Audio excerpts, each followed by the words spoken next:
తెలంగాణ ప్రాంతం నుంచి ఆంధ్రాకు అక్రమ రేషన్ బియ్యం తరలింపుపై పోలీసులు ప్రత్యేక దృష్టి పెట్టారు.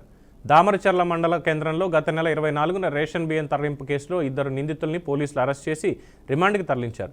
ఈ వ్యవహారంలో కీలకంగా ఉన్న బండావత్ సర్దార్తో పాటు మరో వ్యక్తిని అదుపులోకి తీసుకున్నారు.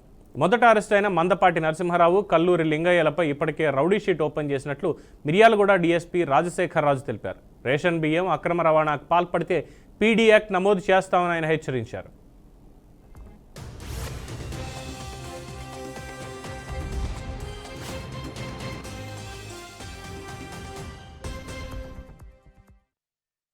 దీంట్లో మొన్న మనం అరెస్ట్ చేసినటువంటి ఇదే కేసులో మందపాటి నరసింహారావు మీద 2016 నుంచి ఈ రోజు వరకు 2024 వరకు మొత్తం 15 కేసులు రిజిస్టర్ అయినాయి నరసింహారావు మీద.